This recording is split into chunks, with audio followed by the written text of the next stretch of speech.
Today I am going to draw cauliflower, so let's get started. First, draw several irregular cloud-like shape in the center of page. This shape will represent the cauliflower florets.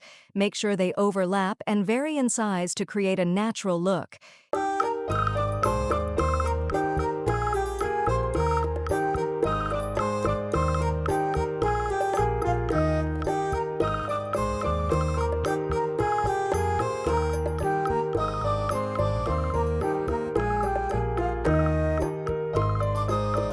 Inside the floret, draw smaller, cloud-like shapes to give texture and detail, mimicking the bumpy surface of real cauliflower.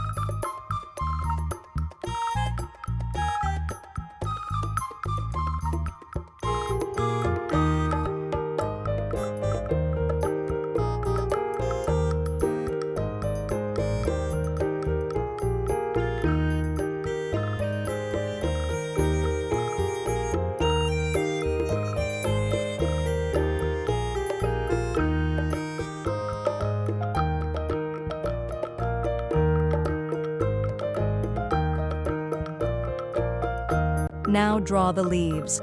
At the base of the cauliflower, draw large, curved leaf shapes that extend outward. These leaves should have wavy edges and veins to add realism.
Now outline the drawing. Use a fine-tip black pen or marker to trace over your pencil lines. This will make your drawing stand out more and prepare it for coloring. Erase pencil lines. After inking,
gently erase any remaining pencil lines to leave a clean, inked outline. Now our drawing is completed. So, it's time to add some colors to make it more attractive. Color the leaves. Fill in the leaves with a base green color. Use a medium green for the main part of the leaves and a darker green for the shadows. Use a light cream or pale yellow color to fill in the cauliflower florets. You can use colored pencils, markers, or watercolor paints, depending on your preference. Don't forget to like, comment, and subscribe for more art tutorials for kids. By following these steps, you'll be able to draw and color a cauliflower that looks realistic and vibrant. Enjoy the process and experiment with different techniques to make the drawing your own.